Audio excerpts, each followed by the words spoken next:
นะโมตัสสะภะคะวะโตอะระหะโตสัมมาสัมพุทธัสสะนะโมตัสสะภะคะวะโตอะระหะโตสัมมาสัมพุทธัสสะนะโมตัสสะภะคะวะโตอะระหะโตสัมมาสัมพุทธัสสะพุทธังธัมมังสังฆังนะมัสสามิติขอโอกาสพ่อแม่ครูบาอาจารย์พระเถรานุเถระ และก็ขอโอกาสคณะสงฆ์เจริญพรเจริญธรรมบรรดาญาติโยมพุทธบริษัททั้งหลายเอามือว่างไว้ตามสบายตามปกติเป็นเวลา1:22 นาที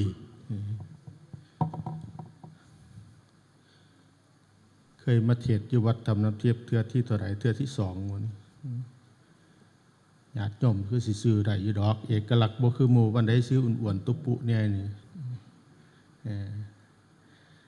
โยมทั้งสปป.ลาวก็เคยไปอยู่เทศน์วัดป่าหนองบึงจื้อได้บ่ผู้นี้บางงานบุญกลุ่มกาแฟบ่ได้ไปเนาะปะเดือพระอาจารย์แดงเพิ่นไปแวยำผู้มาจอกอยู่วัดคาบุญกลุ่มกาแฟบ่ได้ไปซ้ำเห็นแต่พระอาจารย์เสวยมันไปเอาโอกาสไหมฟังธรรมะก็คือการศึกษาปริยัติอ่านหนังสือกับปริยัติฟังธรรมกับปริยัติปฏิบัติปฏิเวทถ้าปริยัติอย่างเดียวบ่ปฏิบัติก็บ่เข้าใจเรียนจบพระไตรปิฎกก็บ่เข้าใจง่ายนอกจากว่าผู้ที่มีบุญญาบารมีเก่าได้ฟังขอความย่อๆกับบรรลุธรรมอันนั้นก็หาได้ยากมีน้อยส่วนมากฟังแล้วก็ได้แค่ความทรงจำซื่อๆถ้าเฮาบ่เอามาภาวนานี่อาตมาลองไปเบิ่งในโลกโซเชียลบางครั้งคนก็เข้าใจง่ายๆพระนิพพานนี่คนเข้าใจผิดหลายเพิ่นว่าครูบาอาจารย์ได้ยินว่าเป็นของเฮ็ดได้ยากจริงๆแล้วบ่ยากเลยนะเว้าคือปอกกล้วยนี่เด้นั่นล่ะคือเขาเอาแต่ปริยัติอย่างเดียวแล้วก็มาอนุมานมาจินตนาการเป็นโลกจินตนาการคิดว่าปล่อยว่างสมมุติว่านะปล่อยว่างเป็นของเฮ็ดได้ง่ายเฉพาะคำเว้ากับเวลาเฮาอยู่ปกติบางคนนั้นบางตัวได้ปกติก็เข้าใจว่าตัวเองเขาถึงทำได้เข้าใจว่าตัวเองเขาถึงทำแต่พ่อเมื่อเขาประสบปัญหาหรือว่าอย่างใดอย่างหนึ่งบ่ว่าแต่ความโลภเกิดขึ้นในขณะนั้นหรือว่าความโกรธ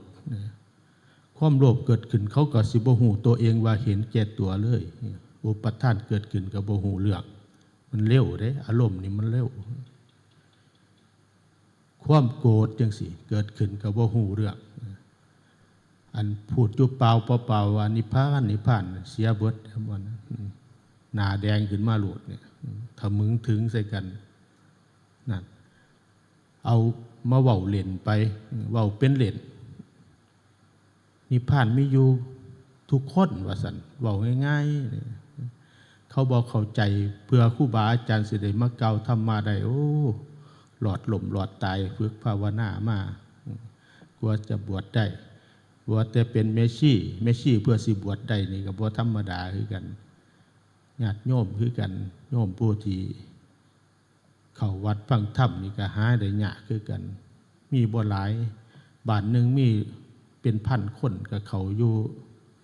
มาจังหันพอ100 คนอยู่บ่เนาะนั่นน่ะมันเฮ็ดได้ยากบ่แม่นของเฮ็ดได้ง่ายรักษาศีล5มีอยู่กี่คน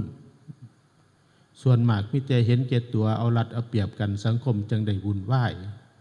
นั่นแหละ แต่เวลาพูดง่ายซะเหลือเกินนิพพานง่ายๆว่าซั่น นั่นแหละโลกจินตนาการอ่านแล้วก็มาตีความอ่านแล้วจำแล้วมาตีความบ่ได้ภาวนานะหลักการพวกนักวิชาการทั้งหลายบางครั้งก็เปรียบใส่วิทยาศาสตร์อย่างเดียววิทยาศาสตร์เทียบเคียงได้อยู่แต่สิ่งละเอียดเข้าไปกว่าหันเทียบเคียงบ่ได้วิทยาศาสตร์เทียบเคียงบ่ได้เขาก็เลยมาเอาตีแบบพื้นๆง่ายๆมันก็เลยเป็นไขว่เขวถ้าเขาบ่ได้มาฝึกมาปฏิบัติจริงๆเนี่ยเขาย่อมบ่รู้เบิ่งแต่สีแต่ว่าบ่หูกินเบิ่งแต่รูปแบบบ่หูกินบ่หูรสบ่ได้สัมผัสรสชาติเป็นจังไดก็เข้าใจผิดมาเถียงครูบาอาจารย์อีกเด้เถียงเดี๋ยวว่าเพิ่นนั้นคักนะตั้งแต่โยมมาสอนพระก็มีถ้าสอนพระอ่านหนังสือบ่ออกก็บ่ว่าดอกตั้งแต่สอนพระสอนพ่อแม่ครูบาอาจารย์ก็มีผู้เพิ่นเก่งอันนั้นล่ะมันเป็นโทษเป็นภัยของการทำความเห็นเข้าใจว่าเป็นสัมมาทิฏฐิเลยกลายเป็นมิจฉาทิฏฐิมีมานะถือตนถือมานะขอบงำกับบ่ฮู้ตัวชุดเข้านรกกับบ่ฮู้ตัวนะอันตรายนะเป็นของละเอียดอ่อนธรรมะเป็นของมีค่าแต่ว่าก็เป็นของละเอียดอ่อนแม้กระทั่ง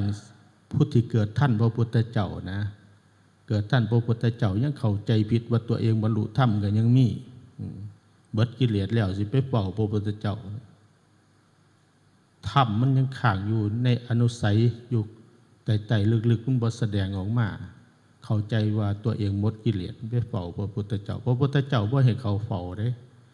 พูดให้ไปปราสาทซะก่อนไปปราสาท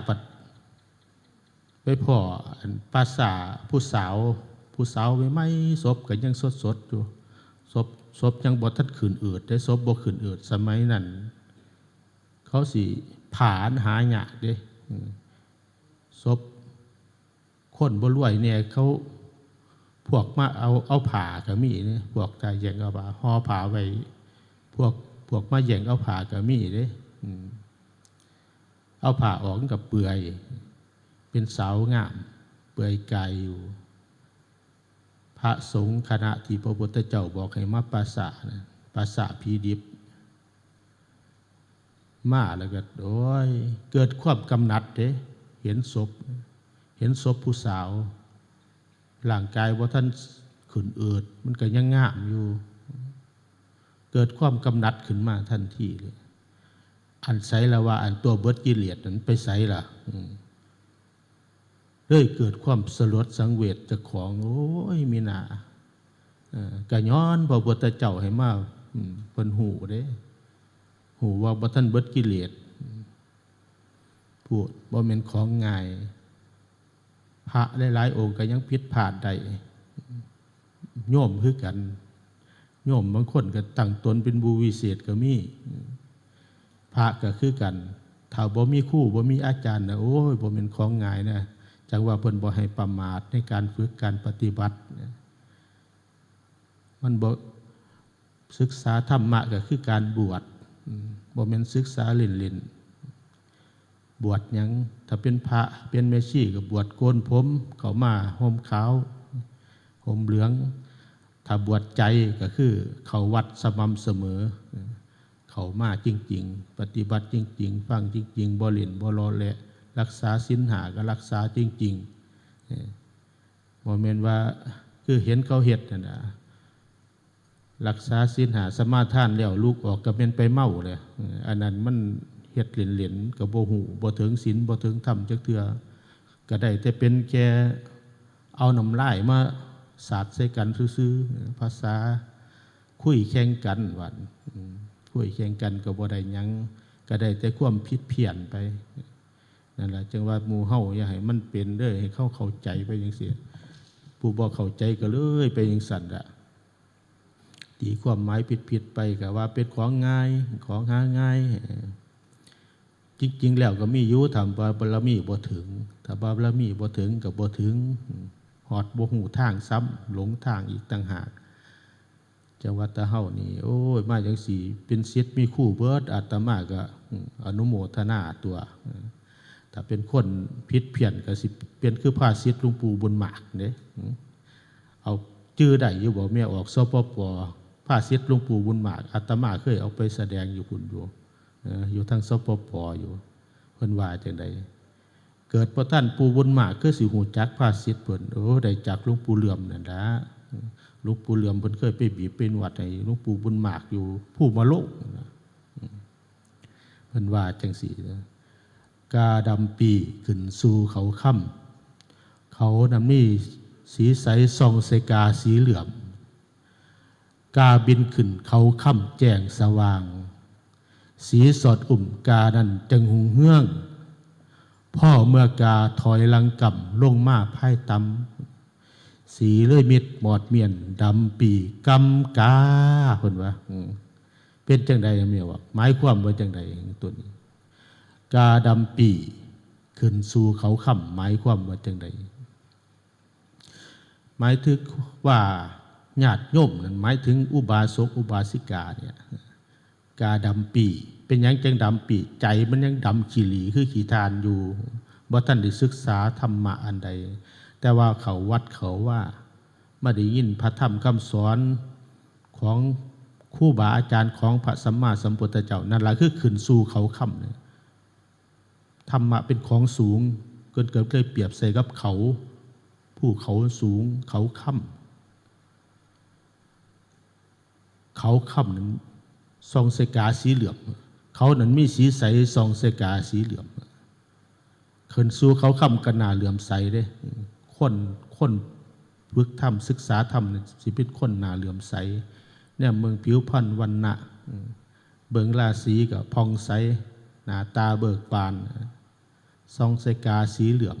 มีความเหลื่อมใสได้บานไผเห็นก็เหลื่อมใสพระคือกันคันได้ห่มเหลืองเขาโอ้หน้าเหลื่อมใสพึกภาวนาข้องวัดข้องว่าปฏิบัติตามขอวัดปฏิบัติศีลจับเพิ่นว่ากนาเหลื่อมใสทรงเสกาสีเหลื่อมอุบาสกอุบาสิกาก็โอ้เบิ่งแล้วกนาเหลื่อมใสเป็นคนภาวนาฟังเทศน์ฟังธรรมสีสอดเอาไว้จังหุงเฮืองสีสอดเอาไว้จังหุงเฮืองคุณศีลคุณธรรมสอดไว้ไว้คุณพระศรีพระรัตนตรัยชู้เฮาไว้เพราะว่าเฮาถึงพระรัตนตรัยพระรัตนตรัยศีลธรรมย่อมรักษาผู้ประพฤติปฏิบัติบ่ให้ตกลงไปในที่ชั่วพอเฮารักษาธรรมก็ย่อมรักษาเฮาบ่ให้ตกลงไปในที่ชั่วเฮาก็รุ่งเรื่องเจริญรุ่งเรื่องการภาวนาก็เจริญรุ่งเรื่องต่อเมื่อใดที่เฮามีอยู่ใดพวกซึกออกไปสัมมาเลเกเมาญาติโยมเศร้าเขาวัดเขาว่านั่นล่ะกาถอยหลังกลับได้บัดเทือกาถอยหลังกลับลงมาไพ่ต่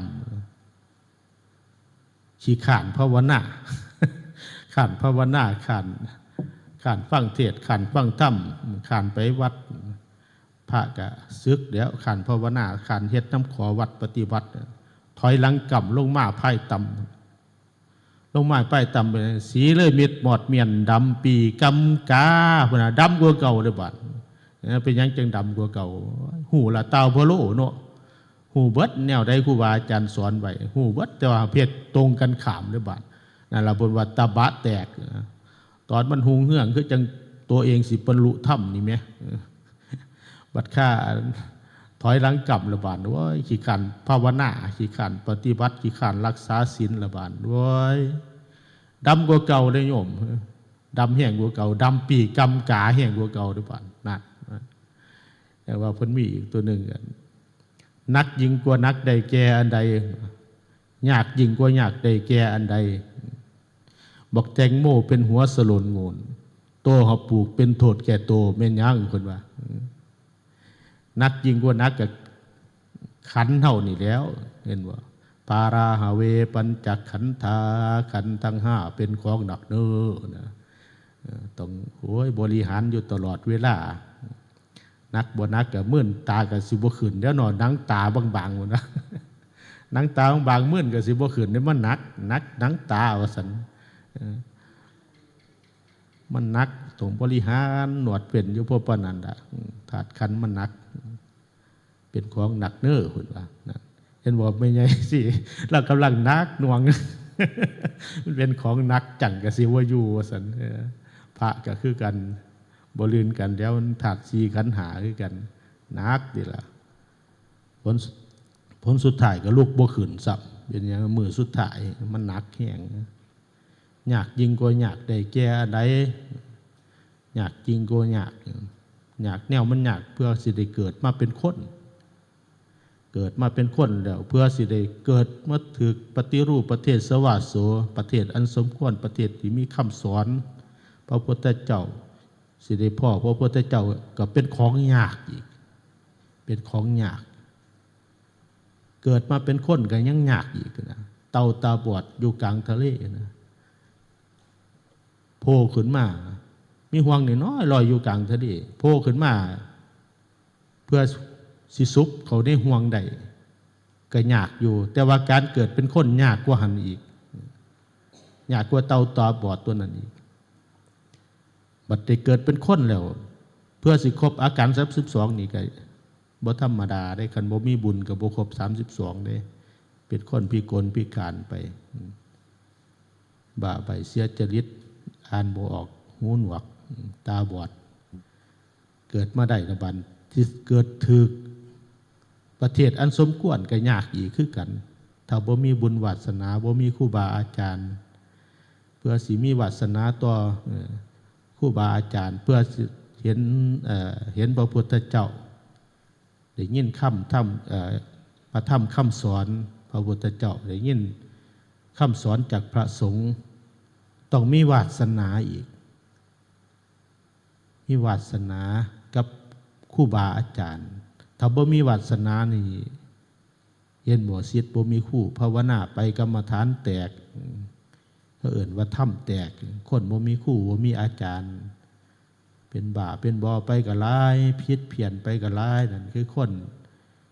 มีความพยายามในการฝึกปฏิบัติแต่ว่ามันบ่มีครูบ่มีอาจารย์ก็ผิดพลาดไปได้นี่คือกันศิษย์บ่มีครูแต่ว่าเฮาศิษย์มีครูบ่เป็นหยังว่าแต่ฟังความครูบาอาจารย์สิบรรลุยามใดก็แล้วแต่เพิ่นบอกให้ปฏิบัติไปก็เฮ็ดไปสม่ำเสมอไปเรื่อยๆเกิดจอน้ำบาดาลนี่แหละจอไปเรื่อยๆนับสิถึกนับสิฮอดเนี่ยน้ำบาดาลว่าแต่จอถึกหม่องมันเด้ผู้เชี่ยวชาญบอกว่าจอมองนี้ละว่าซั่นเฮาก็ใส่ความเพียรพยายามจอไปเรื่อยๆฮอดยามใดก็ว่าแต่จอไปเรื่อยเดี๋ยวก็ถึงตาหนาปนว่าอันนี้อันหนึ่งภาษิตอันหนึ่งกับภาษิตพ่อแม่ครูบาอาจารย์เคยไปเห็นมานะปฏิสังขรณ์นี่ก็ยากนะยากกันใดก็ไม่ยากเท่าปฏิสังขรณ์ถอนอะไรก็ไม่เท่าก็ไม่ยากเท่ากับถอนมานะละอะไรก็ไม่ยากเท่ากับละกามคุณบุญอะไรก็ไม่ยากเท่ากับบุญบรรพชาหาอะไรก็ไม่เท่ากับหาตนจนอะไรก็ไม่เท่ากับจนปัญญาแม่นอยู่บ่โน้มปฏิสังขรณ์นี่ยากอยู่ได้เป็นยังจังว่ายากตัวเฮ็ดบ่แล้วจักเทื่อเฮ็ดแถวน้อยกับพุกับพังเจ้าอาวาสตายไปหลายรุ่นนะน้อพ่อใหญ่ม่องแม่นอยู่บ่สร้างบ่แล้วจักเทื่อได้วัดสร้างขึ้นมันงามเบิดเป็นล้านก็ได้ปฏิสังขรณ์คือเก่าปฏิสังขรณ์ขึ้นมาน้อยกับพุไปอีกพังไปอีกเบิดเจ้าอาวาสไปหลายรุ่นจังหวะนั้นเป็นเรื่องยากเฮ็ดบ่แล้วจักเทื่อนะเฮ็ดวัดสร้างวัดก่อสร้างมีอยู่เรื่อยๆถอนอันใดก็บ่ถอนมานะนี่โอ้ยทิฏฐิมานะบ่ยอมลงให้กันง่ายๆนี่ก็ภาวนาบ่ลง เป็นภาวนาได้กับภาวนาแบบอันแข็งจิตกระด้างเห็นบ่ภาวนาแบบฤาษีสมัยที่บ่มีพระพุทธเจ้าเกิดขึ้นนะภาวนาด้วยทิฏฐิมานะมีฤทธิ์อยู่ไหนบ่แม่นบ่มีอภิญญาแต่ว่าจิตนี่แข็งก่าวนะสามารถเอามาทำลายคนอื่นได้จิตพวกจิตที่มีทิฏฐิมานะหมดนี้ตกนรกได้สร้างบาปสร้างกรรมให้ตัวเองได้เพราะฉะนั้นก็ต้องถอนแล้วนักภาวนาเขาทั้งหลายต้องถอนมานะนะถอนมานะจะว่าเพิ่นให้แผ่เมตตาอยู่เรื่อยเมตตาให้จิตใจอ่อนโยนมีเมตตาต่อกันต่อเพื่อนสรรพสัตว์ทั้งหลายมันก็เป็นอุบายในการลดทิฏฐิมานะลดความแข็งกร้าวนะถ้าเฮ็ดได้นี่ก็โอ้ภาวนาง่ายเด้มานะถ้าถอนได้เด้ล่ะถ้าถอนบ่ทันได้มานะมันสิมีมานะขันหยาบกับมานะขันกลางแล้วก็มานะขันละเอียดมีตัวถ้าถอนได้นี่สิโล่งสิสบายเพิ่นว่าจังซั่นได้ล่ะครูบาอาจารย์เพิ่นว่าแนวนั้นอาตมาก็เว้าตามไปเอามาเว้าสู่ฟังถ้าถอนได้ภาวนาก็สบายตัวมานะเป็นเครื่องกวงกันทิฏฐิมานะจังว่ามีทิฏฐิมานะเอาธรรมะมาฟาดฟันกันกับบุอึดเดียวไปมาก็เป็นสงครามเห็นบอกออกโลกโซเชียลทะเลาะกันโอ้ยไปมาพิษกันโตกันไปโตกันมามันโมเมนต์โตโดยการสนทนาธรรมถ้าสนทนาธรรมนี่สิได้บุญได้กุศลเห็นว่าสนทนาธรรมตามการเป็นมงคลอันสูงสุดแต่ถ้าโตเถียงกันวันโตเถียงกันเป็นเรื่องเป็นเล่าขึ้นโล่งขึ้นศาลว่าพิษหน่อยๆก็เอาเรื่องเอาเล่ากันพอยังว่าโตโดยทิฏฐิมานะเกิดเรื่องเกิดเล่าเกิดผูกกรรมผูกเวรกันนั่นเป็นจังสันนะท่านโตโดยทิฏฐิมานะถ้าหากว่าสนทนาธรรมด้วยการลดทิฏฐิมานะมิแต่ได้ความหูได้ประสบประการณ์ในการแลกเปลี่ยนธรรมะกันนั่นจะเป็นจังสันแต่ว่าเหตุใดผู้ใดภาวนาได้มองนี้โอ้ยภาวนาโล่งถ้าถอนมานะได้นะละอะไรก็ไม่เท่ากับละกามคุณนี่เฮาเขามาบวชรักษาศีล8นี่ก็ยังบ่ทันได้ละได้เบิดได้กามคุณเป็นพระกันละบ่ทันได้เบิดกามคุณทั้งหานะบ่แม่นกามที่โยมเขาเสียบสังวาสกันบ่แม่นกามตัวนั้นมันเรื่องเสียบเมถุนมันเกิดความหมายกามอันนึงแต่กามคุณอันนี้กามคุณทั้งหา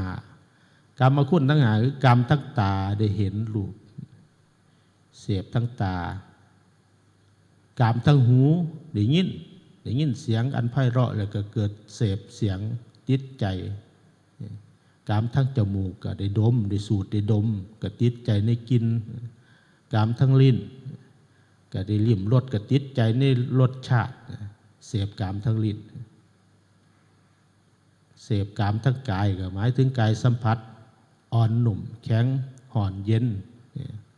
นี่เท่ากับติดใจในการสัมผัสเลยนี่แหละเพิ่นว่ากามคุณถ้าผู้ใดละกามคุณได้ก็โอ้ยภาวนากับไปจังว่าเฮาได้มีศีล8ก็ถอนมันได้ละกามคุณขันหยาบๆออกมันบ่ให้เขียนจิ๋วบ่ให้ท่าปากบ่ให้ฉีดน้ำหอมนั่นถ้าผู้ใดไปฉีดน้ำหอมไปทางลิปสติกแต่งตัวสวยงามมันก็ภาวนาไปยากอยู่ได้เป็นเครื่องควงกันอยู่ได้ที่พระอาจารย์แถมพนเทศอยู่นั่นนิวรณ์ถอนนิวรณ์บ่ได้เด้ละนิวรณ์บ่ได้จังว่าเฮามาสมาทานศีล8นี่มันเป็นการละนิวรณ์ในตัวเด้นิวรณ์ขันหยาบๆนี่แหละคนว่าบุญอะไรก็ไม่เท่ากับบุญบรรพชาบุญบรรพชาก็คือเฮาออกบวชนี่แหละพระออกบวชหายากได้ผู้สิออกบวชได้ซุมื้อแห้งเป็นของเฮ็ดได้ยากบุญก็แห้งตัวการบรรพชาลูกหลานเอาซุมื้อโอ้ย7 มื้อ15 มื้อพรรษานึงก็เทิงยากแต่ว่าพ่อแม่ครูบาอาจารย์เพื่อสิดูได้คือพระครูพระเดชพระคุณไป พระครูอุบลวรบรรพต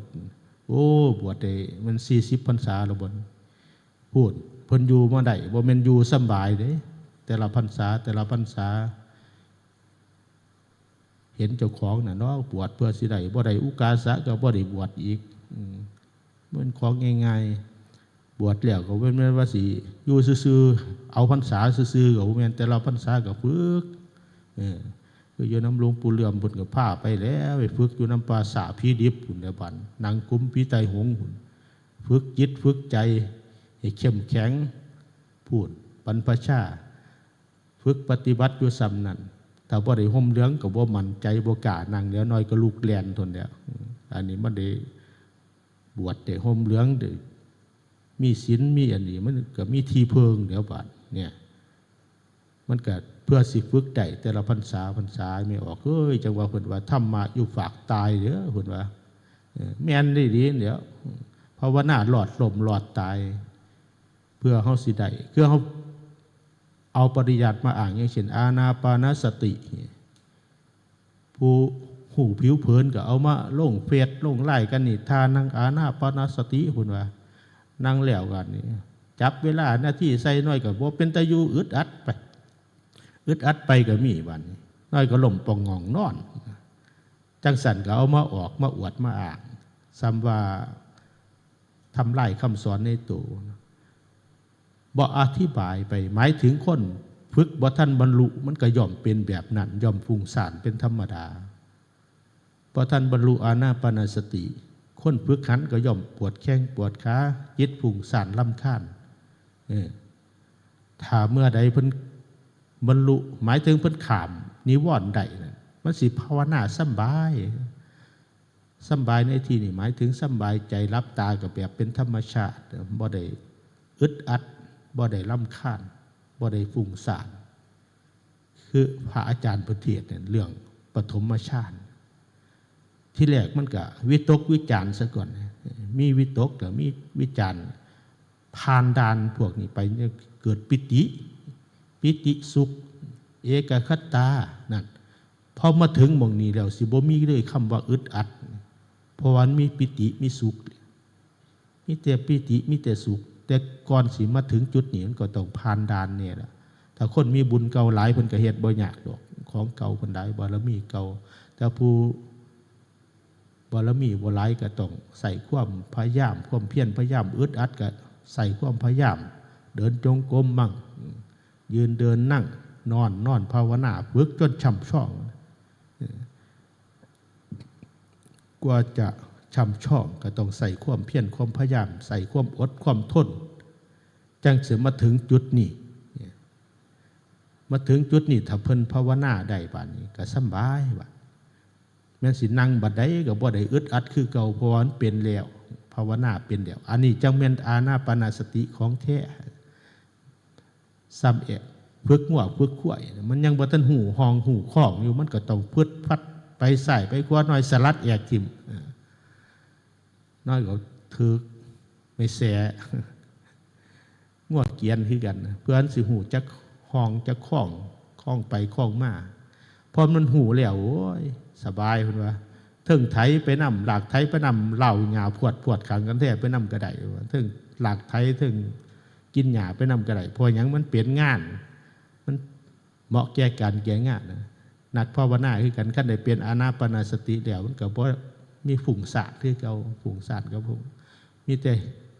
ภาวนาไปเรื่อยๆแต่บ่ทันบรรลุธรรมมันสิบ่คือตอนเฮาฝึกใหม่พวกบ่ฮู้เอามาออกมาอวดอ้างกันเอา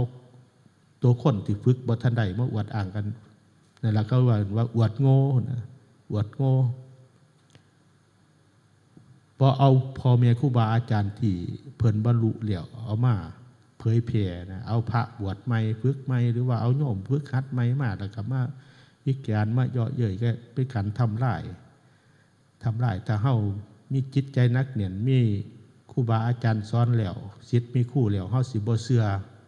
คันบ่เชื่อแล้วมันก็บ่เข้าใจผิดมันก็บ่ไปเชื่อสิ่งที่เขาเอามาเป็นสื่อถ้าผู้ใดบ่เคยฝึกเคยปฏิบัติสิไปหลงเชื่อแล้วก็สิมา เป็นการโจมตีคำสอนบิดเบือนคำสอนบางคนก็ว่าไปแล้วคนบ่หวังดีต่อนี่เพราะฉะนั้นตาเฮาให้พากันจิตใจนักแน่นเด้อชาวพุทธเฮาทั้งหลายทุกมื้อนี้สังคมทุกมื้อมีหวังดีและหวังหลายเป็นไปต่างๆนานาแต่เฮาได้ยินได้ฟังอันใดก็ฟังไว้เฮายึดหลักพ่อแม่ครูบาอาจารย์ไว้ยึดหลักคำสอนพระพุทธเจ้าไว้โดยเฉพาะเฮานี่พอเขาแม่เขาผู้ใดบวชดนๆนั้นๆนี่ประสบการณ์หลายแล้วย่อมบ่หวั่นไหวเฮาเดินทางถึกแล้วไปสิมาว่าจังได๋ก็ยังไว้อย่าไปสนใจเด้อนี่สิบ่เว้าหลายเด้มันเดึกแต่นี้ตี 1:52ล่ะใกล้สิได้แล้วมั่งเนาะ30 นาทีนี่ ว่าไปน้อยก็ว่าอันองค์ต่อไปเทียดเพื่อก็แจ้งคุโลทำวัดเสาพอดีสุดท้ายนี่อาตมาสิบ่เว้าหยังหลายเด้อบานเด้อก็ขออนุโมทนาสาธุบุญกุศลกับญาติกับโยมที่มาได้ประพฤติปฏิบัติธรรมในค่ำคืนนี้เรียกว่าบ่ทำคืนนี้แหละตั้งแต่วันที่27พุ่นละมาเนาะขออนุโมทนาบุญกุศลกับญาติกับโยมขอให้ญาติโยมทุกผู้ทุกคนจงสมปรารถนาสิ่งหนึ่งประการใดในสิ่งที่ชอบประกอบไปด้วยคุณศีลคุณธรรมก็ขอให้ญาติโยมทั้งหลายจงสมปรารถนาทุกประการเถิดสาธุตัวกราบท่านอาจารย์นั่นก่อนครับ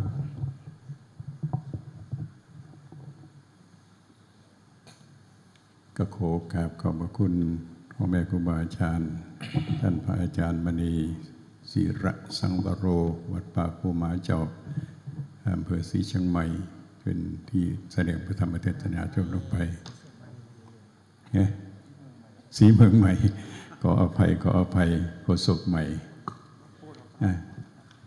เอาญาติโยมผู้ใดที่จะถวาย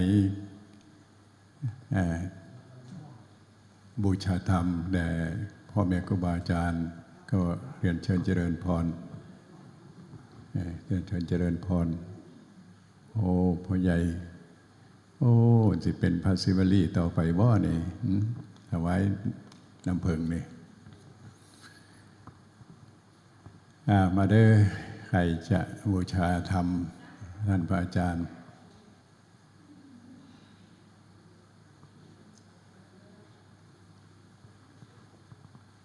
การแสดงพระธรรมเทศนาจบลงไปแล้วทั้งหมด7 กันเนาะเหลืออีก2 กัน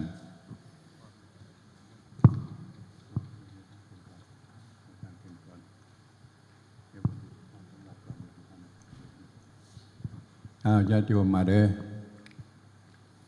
ใครจะบูชาธรรมของพ่อแม่ครูบาอาจารย์ที่ท่านให้ธรรมะเป็นทานแก่พวกเราได้นำไปพิจารณาไปประพฤติปฏิบัติอาจจะเกิดขึ้นมาได้นะอาจจะมีดวงตาเห็นธรรมขององค์พระสัมมาสัมพุทธเจ้าก็ได้เราทำบ่อยๆดูบ่อยๆทำบ่อยๆเห็นบ่อยๆการเคยชินเราก็เกิดมีพอเกิดมีแล้วเราก็จะเข้าใจปัญหาธรรมที่ส่องแสงให้ในดวงจิตดวงใจของพวกเรา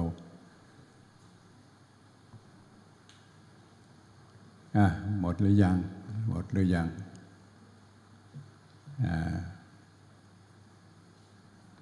พ่อใหญ่มาก็ขออนุโมทนาญาติโยมสาธุกันต่อไปขอกราบนิมนต์ท่านพระอาจารย์สุวรรณติตยาโนวัดภูผาชันหรือว่าอาจารย์น้อยเป็นองค์แสดงองค์ต่อไปครับขอกราบนิมนต์ด้วยความเคารพอย่างสูงยิ่งครับ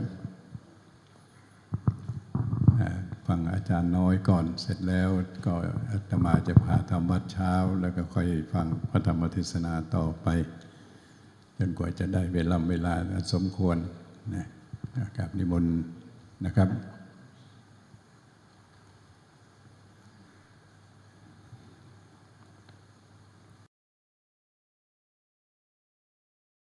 ไว้ญาติโยมพนมมือไว้เพื่อเป็นการเคารพองค์แสดงพระธรรมเทศนาหลังจากที่ท่านนั่งเรียบร้อยอาจจะมาหัดอย่าให้สัญญาณแล้วก็กราบพ่อแม่ครูบาอาจารย์พร้อมกันแล้วก็ฟังพระธรรมเทศนาต่อไป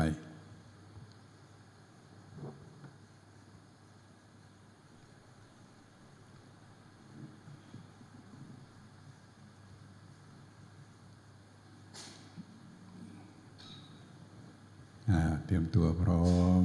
กราบกร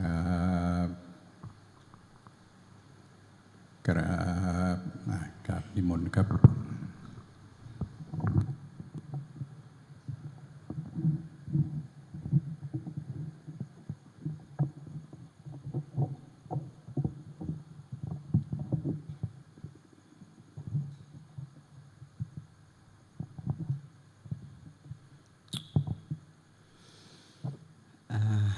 กับขอโอกาสพ่อแม่ครูบาอาจารย์นะโมตัสสะภะคะวะโตอะระหะโตสัมมาสัมพุทธัสสะนะโมตัสสะภะคะวะโตอะระหะโตสัมมาสัมพุทธัสสะนะโมตัสสะภะคะวะโตอะระหะโตสัมมาสัมพุทธัสสะพุทธังธัมมังสังฆังนัมมัสสามิติเอามือลง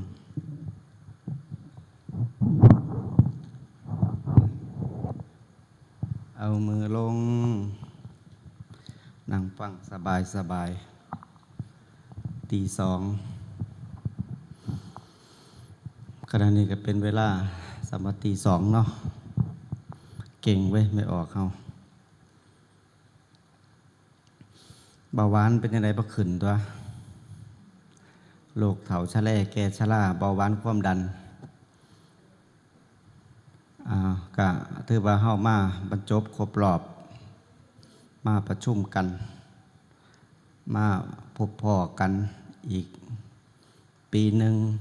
นะของทางบุญประจำปีปฏิบัติธรรมบุญประจำปีของวัดธรรมน้ำทิพย์เฮาจักเป็นปีที่เท่าใดแล้วล่ะหลวงพ่อเพิ่นจัดมานะถือว่าก็จัดทุกๆปี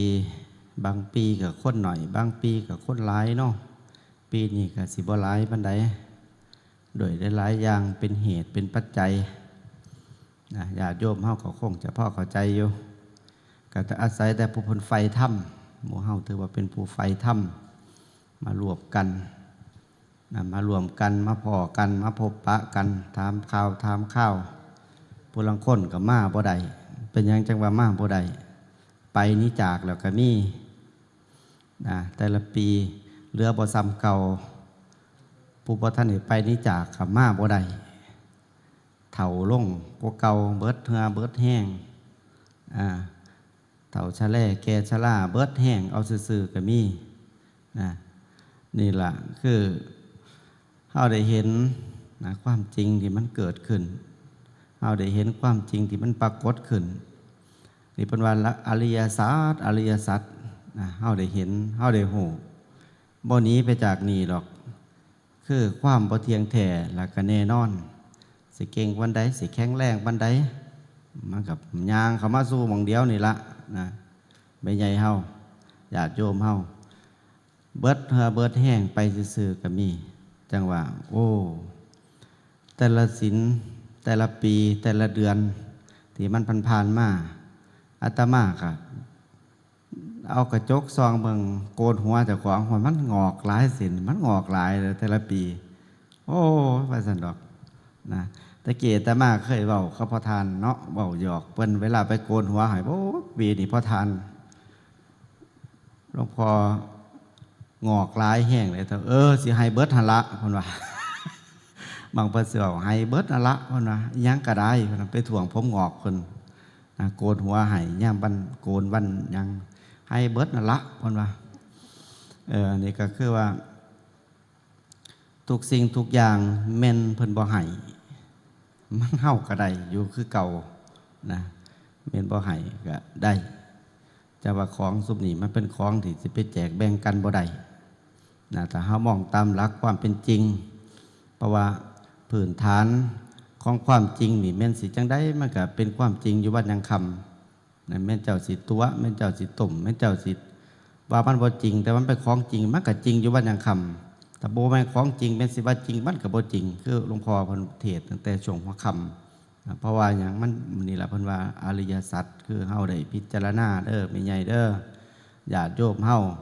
ได้ฟังเทศน์ฟังธรรมเกิดความเข้าอกเข้าใจได้หยังแน่แล้วมื้อนี้ได้จักขอธรรมะมึนอยู่บ่มึนแล้วก็เมามันบ่ลางคนก็บ่ไหวแล้วนอนแล้วมันดึกบ่ว่าแต่พระบ่ว่าแต่โยมหนักคือกัน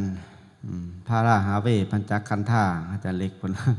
มันหนักหอดหนังตาหนักหอดร่างกายสังขารบ่ไหวแต่ว่าเฮาก็พักตามกำลังของเฮานั่นล่ะฟังเทศน์ฟังธรรมไปตามผู้มีอินทรีย์บารมีหาโอกาสยากหมู่เฮาก็สิได้มาจังซี่ก็ยากแต่ว่าเฮาก็มาได้ถือว่าเฮามีความชนะจิตชนะใจจากของแล้วคนที่อยากมาคือเฮาก็มาบ่ได้เป็นหยังใจว่ามาบ่ได้ค่านั่นค่านี่ตอนที่ยังแข็งแรงอยู่ก็ยังค่า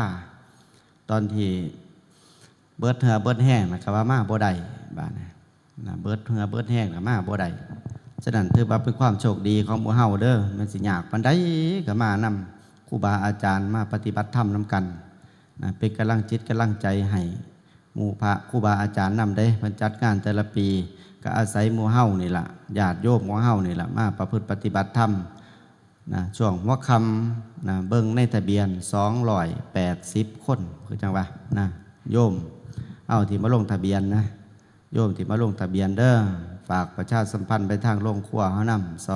280พระเจ้าพระสงฆ์เฮาเท่าใดบุล่ะหลวงพ่อเพิ่นประกาศอยู่ช่วงหัวค่ำก็หลายพอสมควรอยู่แต่ว่าก็ซ้ำเศรษฐกิจเท่านั้นล่ะน้ำมันกับแพงจักหยังเป็นหยังแต่ว่าก็ถือว่ากับภัยสงครามน้ำเนหลายอย่างเหตุปัจจัยมันสมบูรณ์ได้ซ้ำนี่ก็ถือว่าดีแล้วหรือว่าความสมบูรณ์ของครูบาอาจารย์ที่เพิ่นเมตตาเหตุกิจกรรมตัวนี้ขึ้นมาบ่เฮากันไปหาปฏิบัติธรรมวัดนั่นวัดนี้ลังเทื่อนี่เพิ่นก็จัดอยู่เด้แต่ว่าหลายสิ่งหลายอย่างความสะดวกในการเอื้ออำนวยของสถานที่มันบ่ได้จังสี่นะก็มีไปเรื่องเตือกับเกิดความมวลอกมวลใจคือการมาปฏิบัติธรรมอยู่นี่สถานที่หลายๆสิ่งหลายๆอย่างคือความพร้อมของหลวงพ่อเพิ่นเตรียมไว้คือจัดสรรไว้ในวัดในว่าหม่องพักหม่องเศร้าศาลมศาลาโรงทานโรงครัวพร้อมแต่ว่ามันก็มีอุปสรรคแน่คือแมงใหม่คือเหมือนที่เขาเตรียมกันนี่แหละแมงใหม่หลายฟังเทศไปนำปัดไปนำแมงใหม่มันหลายเอาก็ถือว่ามันก็มาฟังเทศคือกันมันก็มาเอาบุญใหญ่คือกันเพราะว่าฝนตกมันก็ออกนี่แมงอันนี้ไม่ออกห้าหูจักอยู่นี่ภาคเหนือก็เอิ้นแมงมันนะนี่แมงมันกิโลละ2,500พอได้หมูเจ้าบันนี้แล้วมันสิบ่ยั่ง2,500พอได้อาตมาเข้าไปเบิ่งโยมทั้งอันเชียงรายมันโทรมาว่าทั้งข้าเจ้านะคือซื้อกันโลละ2,500บ้านเฮาเอิ้นแมงสมแมงหยังล่ะก็เอิ้นแต่ว่าทั้งผมก็เอิ้นแมงมันเขาไปขัวไปหยังมีราคาได้นี่แมงอันนี้แต่ว่าทั้งเฮาบ่ค่อยนิยมกินกันว่ามันเหม็นขิวแต่ว่าทั้งเหนือทั้งหยังข้าเจ้ากินกันนะโลละ 2,000 พอได้บ่เสือเจ้าลองถ่ายรูปแล้วก็ส่งลงไปในเน็ตบางทีปัจจุบันตมาตัวนี่แม่งอันนี้มีราคาอะไรหมู่เฮาแล้วพากันปัดถิ่ม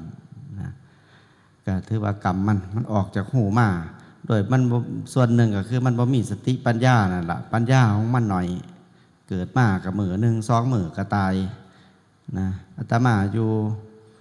วัดมันออกมาแต่ไปติดน้ำหลอดฟืนหลอดไฟบ่ท่านเทิงอยู่ตายแห่งฆ่าก็มีบ่ท่านพอขามขึ้นจ่อยนี่อายุของมันอายุไขมันก็ได้ซ้ำนี่ล่ะสัตว์เดรัจฉานนี่ของจังซี่ซุ่มนี่เฮาเกิดมาเลยเด้เฮาเคยเป็นมาเบิดล่ะแต่เฮามองมุมมองนี่หลักธรรมคำสอนพระพุทธเจ้า นะของจงซุ่มนี่เขาเกิดมาเขาได้มาเป็นมาเห็นนะหรือมาพบเกิดการเวียนว่ายตายเกิดของเฮาเนี่ยมาเป็นเบิดนั่นแหละของซุ่มนี่ก็เป็นไปจากการเป็นมนุษย์ของเขาคือกันหมู่เฮาเนี่ยถือว่าเป็นภูมิบุญในการมาประพฤติปฏิบัติธรรมเกิดมาเป็นมนุษย์เกิดมาเป็นมนุษย์พ่อพระพุทธศาสนาอีกแห่งสมบูรณ์สมบูรณ์เกิดมาครบอาการ32ประการแห่งสมบูรณ์เข้าไปอีกถือว่าเฮานี่มีความโชคดีเด้อแม่ใหญ่ญาติโยมเฮาความโชคดีที่เฮาได้เกิดมาแต่ว่าเวลาปฏิบัติธรรมอาตมาว่าหาโอกาสได้ยากเวลาปฏิบัติไปฝึกไปหัดไปนี่จิตของเฮามันก็สิสูงขึ้นไปเรื่อยภาวนาแต่ละปีผ่านไปการอยู่การเป็นการไปของเฮาได้ภาวนาเฮาได้ประพฤติปฏิบัติหาโอกาสได้ยากจิตใจของเฮามันก็สูงขึ้นไปพัฒนาขึ้นไปอย่าเสียมันต่ำลงเด้สมกันกับเฮาได้ว่าเป็นลูกพระพุทธเจ้าศิษย์มีครูบาอาจารย์เป็นหลักให้จัดการจัดงานมาเทศจัดกิจกรรมนิมนต์ครูบาอาจารย์มาเทศให้ในส่วนที่เฮาได้ในส่วนที่เฮามีในส่วนที่เฮาเป็นการประพฤติปฏิบัติธรรมมันก็สิคอยพัฒนาไปเรื่อยดอกอาตมาสังเกตเจ้าของดอกบอกว่าครูบาอาจารย์คือกันนั่นแหละถ้าภาวนาปฏิบัติบวชแต่ละปีบวชคือเก่าแต่ว่าจิตของเฮามันเปลี่ยนไปเด้แต่ละปีมันเปลี่ยนไปมันเบาไปมันละไปละอารมณ์บางเทื่อมันมาเห็นนั่นเห็นนี่ที่มันมากระทบมันว่างเลยไว้มันว่างเลยไว้มันว่างเลยง่ายโหอยู่ว่าในสิ่งเหล่านี้ที่มันต้องเกิดขึ้นตั้งอยู่มันก็ดับไปเองมันเพราะว่าเฮาได้พิจารณาโดยที่เฮามีสติสตังในการไต่ตองในการพิจารณาธรรมะที่มันเกิดขึ้นเบิ่งลมเบิ่งหยังเข้าไปแต่ละมือภาวนาไปจิตใจมันก็เบาไปเรื่อยฝึกหัดไปเรื่อยแต่ละมือแต่ละเว้นนี่คือการภาวนาอยู่ได้ไปเป็นของครูบาอาจารย์เพิ่นอยู่ได้แล้วเอาหลักธรรมคำสอนธรรมะมาเบาสู่หมู่เฮาฟังแล้วหมู่เฮาฟังแล้วเฮาก็ได้ไปปฏิบัติเพิ่นเทศไปนั่มเพิ่นกับภาวนาไปนั่มปฏิบัติไปนั่มบวชไปโดนก็ได้ภาวนาไปนั่มก็เอาของสมนี่แหละมาส่วนเสร็จมาเว้าสู่หมู่เฮาฟังนี่จนแขวเหียนพอได้บวชทั้งเถื่อครูบาอาจารย์ส่วนเพิ่นสิได้มีธรรมะเกิดขึ้นจะว่าพยายามศึกษาเรียนรู้การได้ยินได้ฟังอยู่บ่อยๆเฮาจะสิเกิดความรำคาญบัดเวลาฟังหมอหลอกหมอลำก็จังม่วนเอาซะแต่ลืมเฒ่าลืมแก่พุ่นใดบัดเวลาฟังเทศฟังธรรมมันก็คือโอ้ยหดหูสลดสังเวชจิตใจเป็นหยังจะสลดสังเวชปากออกก็ว่าเห็นแต่ทุกข์พุทธศาสนาเว้าแต่เรื่องทุกข์ก็เลยเฮ็ดให้เฮามาเกิดความสลดสังเวชกับใจมันบ่สวงมันบ่ซื่นในจิตในใจก็จังว่ามันบ่ม่วนคือกับเฮาฟังหมอหลอกหมอลำคันฟังหมอหลอกหมอลำก็ย้อนกลับไปพุ่นละอดีตมั่งอนาคตมั่งไหลไปตามอารมณ์ที่มันปรุงมันแต่งเฮ็ดให้เฮาได้ม่วนได้ซื่นเห็นถ้าเฮาได้ศึกษาธรรมะหลักธรรมคำสอนพระพุทธเจ้าเฮาสิเห็นว่ามันอารมณ์ก็คืออารมณ์ในสิ่งที่มันเกิดขึ้นเฮาได้เบิ่งเฮาได้พิจารณามันเฮาบ่ไปเคิ่มไปตามมันก็บ่ปรุงบ่แต่งต่อไปมันบ่ม่วนบ่ซื่นจะว่าอาตมาเว้าเรื่อยอยู่ว่าชีวิตของพระเฮาชีวิตของนักปฏิบัติมันบ่ม่วนได้ไม่ออกมันเป็นชีวิตที่หดหู่หดหู่แบบว่าหดหู่ในทางที่มันทางโลกซะหดหู่ในทางโลกมวนหมู่เขามวนหมอหลอกหมอล่ำเขาเจ้ามวนเขาได้ฟ้อนได้ล่ำเขาฟังเพลงเขากับมวนมีความสุขมวนในการเบาผื่นคนมวนในการใส่ชีวิตทำมาหาอยู่หากินมวนในลูกไผ่ลูกเคยมวนในไฮในหน้าได้ทรัพย์สมบัติแต่ว่าวิถีชีวิตของนางบวชของเฮามันกลับตรงกันข้ามกันแต่มาว่าคือจังเบิงไปพิจารณาไปโอ้นี่เพราะว่าหยังเฮากับมีศีลขอบของศีลของธรรมของเฮาบังคับไว้คุ้มไว้อยู่สิหลองล่ำทำเพลงมันก็หลองล่ำทำเพลงบ่ได้ก็อยู่แบบวิถีชีวิตแบบสมถะเพิ่นว่าอยู่แบบเรียบง่ายอยู่ง่ายๆชั้นเข่ามือเดียวขอเข่าขอน้ำหยาดน้ำยมแต่ละมือพอได้ครบได้ชั้นในการประพฤติปฏิบัติธรรม แค่นั้นล่ะชีวิตของพระวัดป่าเฮานะง่ายอยู่เรียบง่ายอยู่ง่ายภาวนาง่ายอาตมาว่ามันก็เบิ่งแล้วก็จังตามมุมมองของโยมว่าโอ้ยมันบ่มีสีสันบ่เป็นตะเพิ่นมันบ่ม่วนนะคันบอกน้ำพระวัดป่านะหรือว่าโยมวัดป่าเฮาคันว่าแม่นอันคันได้กินได้เล่นได้ม่วนโอ้ยจะมันมีความสุขตัวนั้นนะแต่ว่าของเฮาวิถีชีวิตของเฮาแต่ว่าความสุขอีหลีมันบ่ได้อยู่หม้องหันความสุขอีหลีมันอยู่หม้องใจของเฮาได้ภาวนาเฮาได้ปฏิบัติความสงบวิเวกที่มันเกิดขึ้นในจิตในใจของเฮาตัวนี้ที่มันเกิดความมวลความซื่น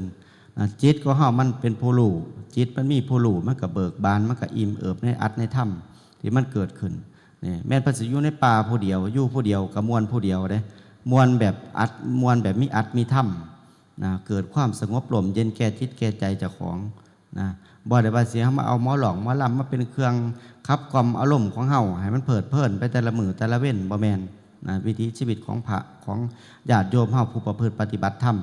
นะสังเกตเบิ่งก็ได้ใจเจ้าของนะบ่ต้องไปเบิ่งใจผู้อื่นแต่ละมือแต่ละเว้นนะที่เฮาปรุงเฮาแต่งเฮาไหลไปตามความหูซึกนึกคิดไหลไปตามอารมณ์นะว่ามันเป็นจังใดเฮาสิได้ฮู้ดอกว่าโอ้ชีวิตของคนเฮามันบ่ยาวอีหยังไม่ใหญ่ญาติโยมเฮาแป๊บเดียวนะเข้าไปแต่เฮาย้อนนั่งย้อนกลับไปตั้งแต่เป็นเด็กน้อยกูคืออยากเป็นผู้ใหญ่แท้เด้อยากเป็นผู้เฒ่าอยากเป็นผู้มีอายุหลายๆแต่เป็นเด็กน้อยก็ย้อนมาอยากเป็นผู้เฒ่าอยากเป็นผู้ใหญ่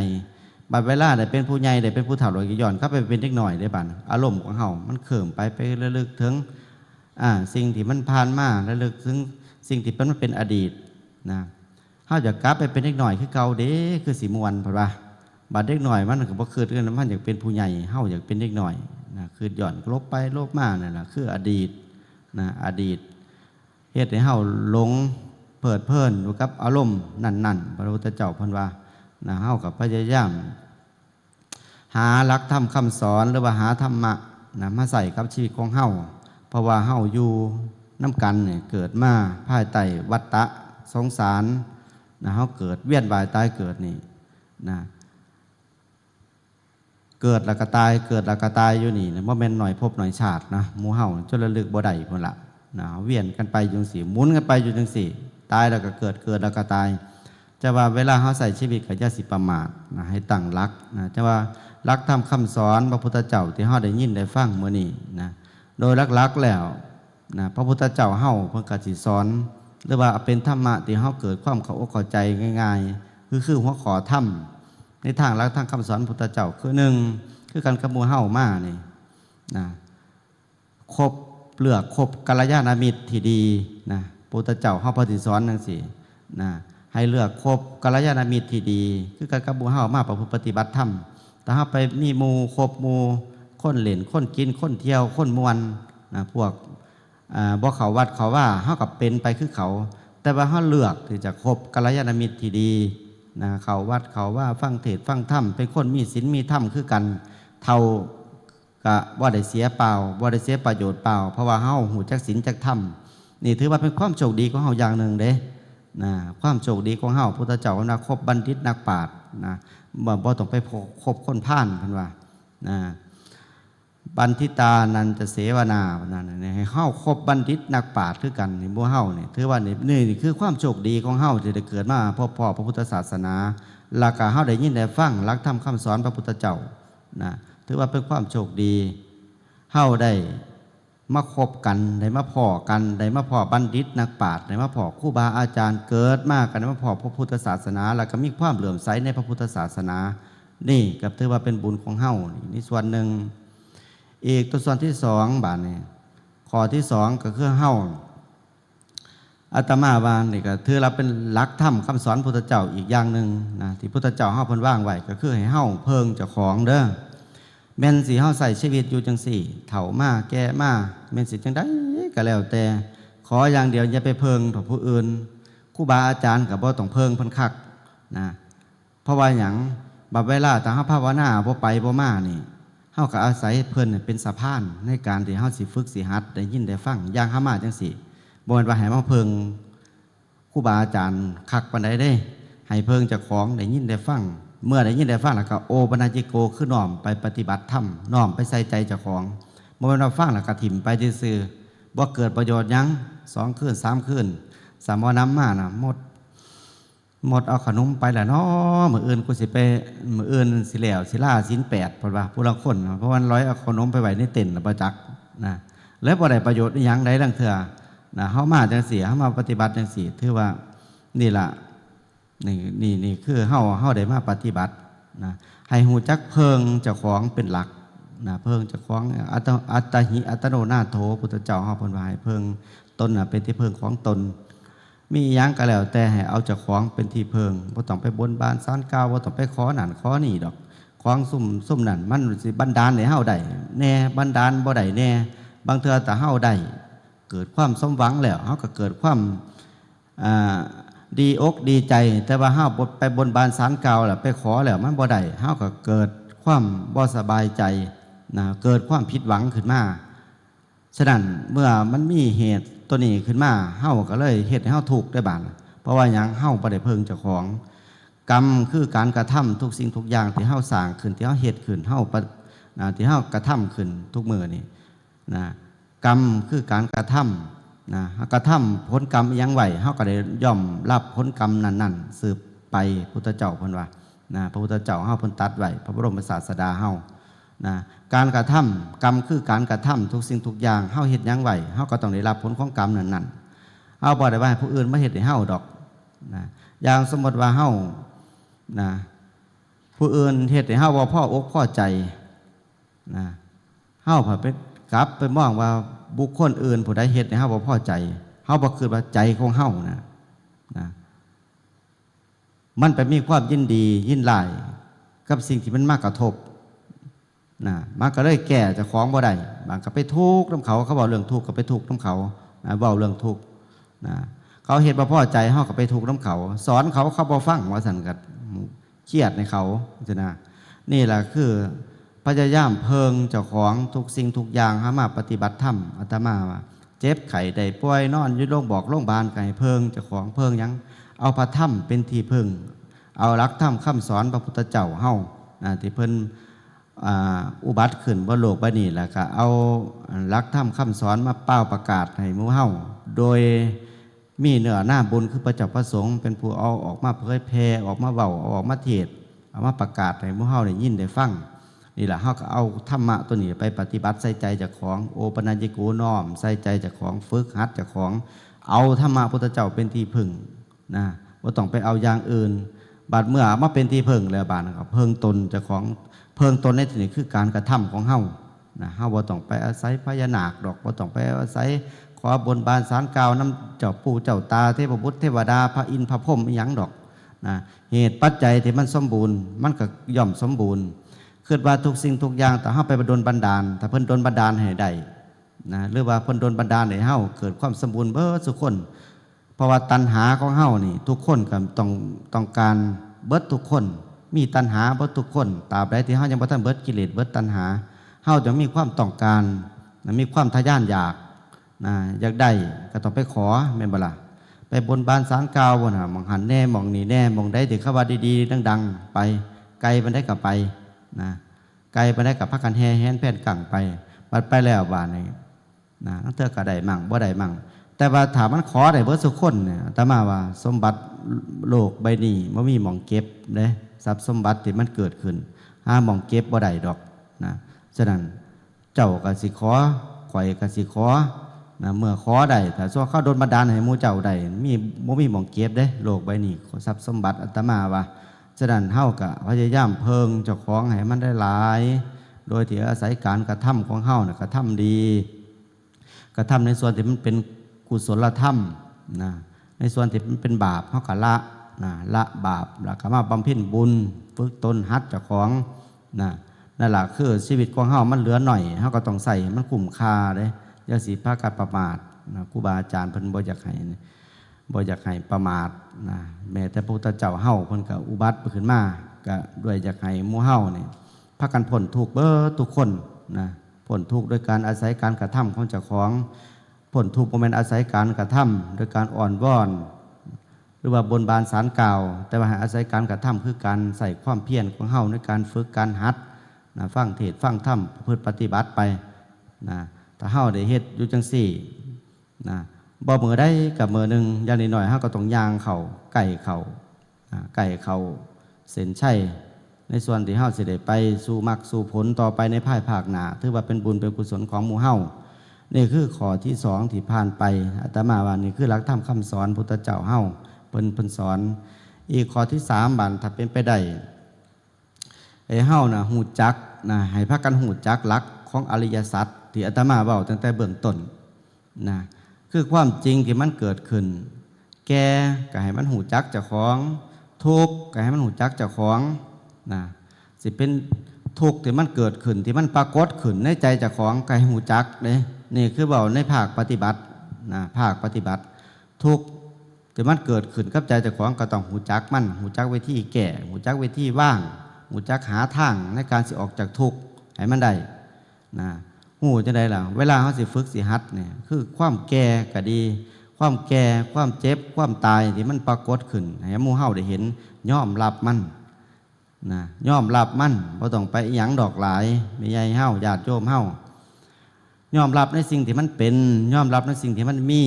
แต่เฮายอมรับแล้วจิตใจของเฮามันก็เบานะเพราะว่าเฮาบ่ได้ไปยึดถ้าตราบใดที่เฮารับบ่ได้ยอมรับบ่ได้เฮาต้องทุกข์ได้บัดทุกข์กับร่างกายสังขารความเปลี่ยนแปลงของร่างกายสังขารที่มันเกิดขึ้นที่มันปรากฏขึ้นนะเฮาก็สิละบ่ได้เฮาละบ่ได้ทิ่มอารมณ์บ่ได้ทุกข์เด้นอนอยู่ก็ทุกข์นั่งอยู่ก็ทุกข์นอนอยู่โรงพยาบาล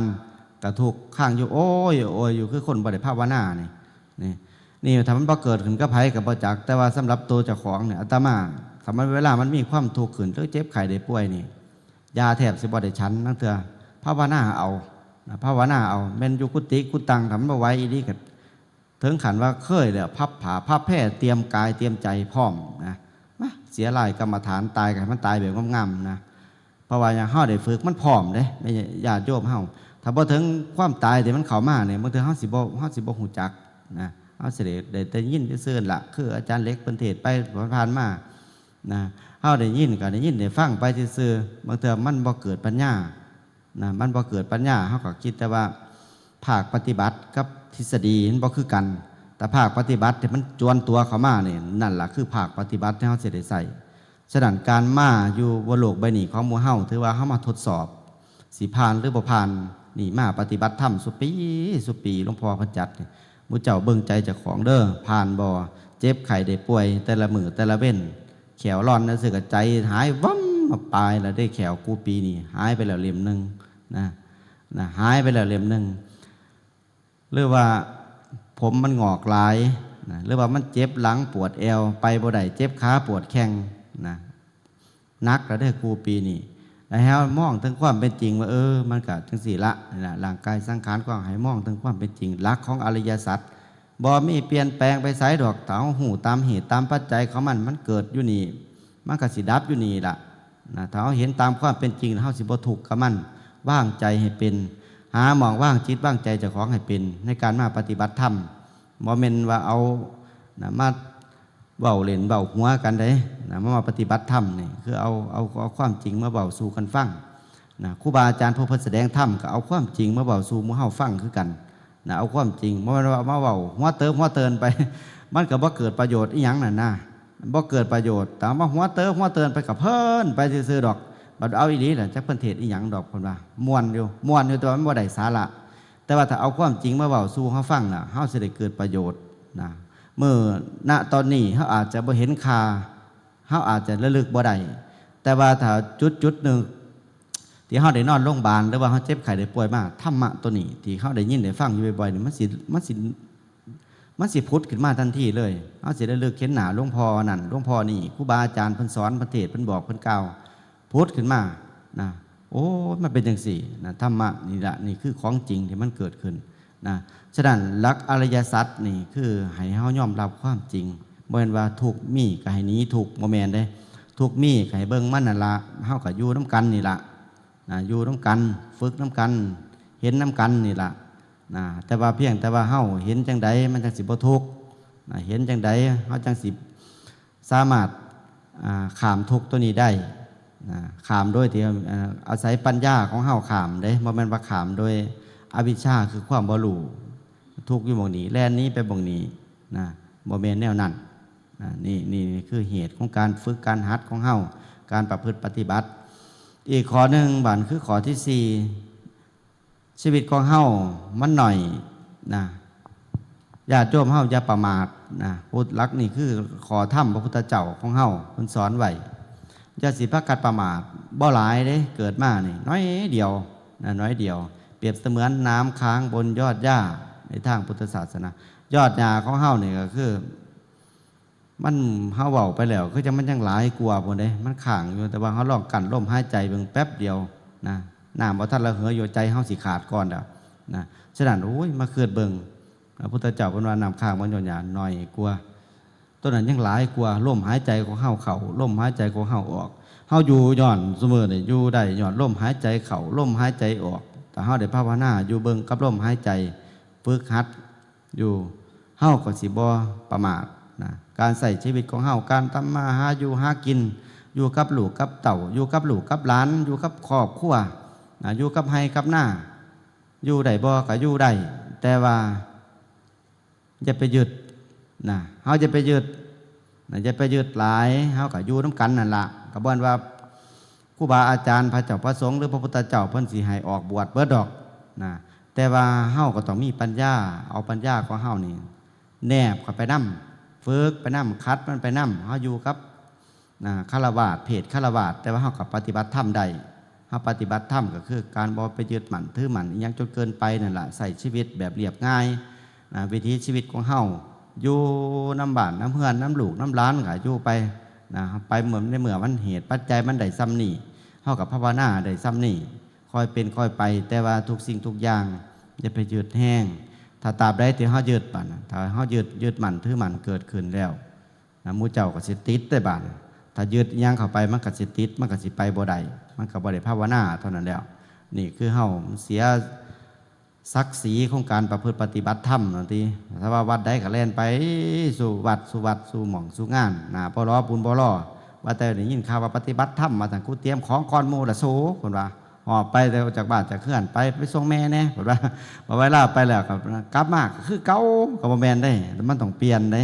มันต้องเปลี่ยนหูจักการวิถีชีวิตของการใส่ชีวิตของเฮาอยู่กับบ้านกับเฮือนกับลูกกับเต่ากับครอบครัวทุกสิ่งทุกอย่างถ้าเฮาบ่ฝึกจังซั่นถ้าเฮาบ่ใส่ชีวิตโดยประมาทพุทธเจ้าเพิ่นว่าน่าชื่อว่าเป็นบุคคลที่การเกิดมาเป็นมนุษย์ของเฮาเนี่ยบ่เป็นหมันเปล่านะเพราะว่าเฮามีความเพียรในการฝึกการหัดแม้สิอยู่เพียงราตรีเดียวก็น่าชื่นชมพระพุทธเจ้าเฮาเพิ่นตัดไว้แต่เฮาบ่เกียจบ่ข้านนะเฮาอยู่โดยการมีความเพียรบ่เกียจบ่ข้านแม้กลางวันกลางคืนนะถือว่าเฮาได้ยินได้ฟังแล้วเฮาก็ปฏิบัติเอาของเฮาอยู่บ้านอยู่เฮือนก็ได้ส่วนหนึ่งก็บ่ได้ว่าให้มาบวชบ่ดอกถ้าเฮาอยู่แต่เพียงแต่ว่าเฮาอยู่เฮาก็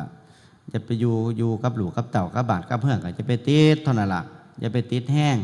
นะถ้าเฮาบ่ติดลูกติดหลานแห้งมันก็เฮาก็บ่ได้ไปเป็นหมากินขี้หลานเด้บ่จักก็สิไปติดก็ไปเกิดมาหันอ้อมคางอ้อมแอวเขาอยู่หันแล้วหอมใส่หอมก้นหอมดากเขาแล้วตายไปหั่นบ่ได้ไปใส่ได้มื้อเฮาห่วงให้ห่วงหน้าก็ติดไปเป็นกบเป็นหนูเป็นงูเป็นหยังนั่นแหละกระปอกกระปูวันนั้นแต่อยู่ให้อยู่หน้าโดยความยึดมั่นถือมั่นในส่วนนั้นนะนี่ฉะนั้นการใส่ชีวิตของเฮาอย่าประมาทเด้อในหลักธรรมคำสอนพุทธเจ้าของเฮาเพิ่นสอนให้หมู่เฮาบ่ประมาทนะเมื่อมีชีวิตอยู่ก็พยายามใส่ชีวิตให้มันคุ้มค่าที่สุดคุ้มค่าในทางศีลทางธรรมพากันมีศีลมีธรรมให้ใจเจ้าของมันเบิกบานนะอายุหากินเฮากับปฏิบัติธรรมไปนำก็ได้คือกันเพราะว่าเฮาได้ยินได้ฟังแล้วถือว่าปัญญาของเฮามันก็เกิดขึ้นหลายอีกอันนึงบาดเนี่ยเฮากับพยายามข้อที่5ก็คือพยายามเฮาให้ทานเสมอนะยามมื้อเช้าเห็นครูบาอาจารย์เพิ่นบิณฑบาตผ่านหน้าบ้านเฮาก็ให้ทานก็ทุกๆคนที่มาฟังเทศน์ฟังธรรมอาตมาก็คือเรื่องให้ทานน่ะคือสิพอประมาณอยู่ผิดอย่างเดียวแต่ว่าเฮามันยังบ่ทันเลิกไปกว่านั้นก็คือพระพุทธเจ้าเพิ่นว่าให้อภัยทานแก่กันนะถ้าเฮาให้อภัยทานแก่บุคคลอื่นแก่สิ่งเราอื่นนะเฮาบ่อาฆาตมาดร้ายบ่เบียดเบียนกัน นะเมื่อเขาให้อภัยทานนะพุทธเจ้าพระรายิ่งใหญ่ที่สุดเด้นะในสังคมนี่แต่เฮาอยู่ร่วมกันนะสิเป็นสังคมใดก็แล้วแต่สิเป็นสังคมใหญ่สังคมหน่อยสังคมมนุษย์นะหรือว่าหมูหมากาไก่เห็นบ่หมา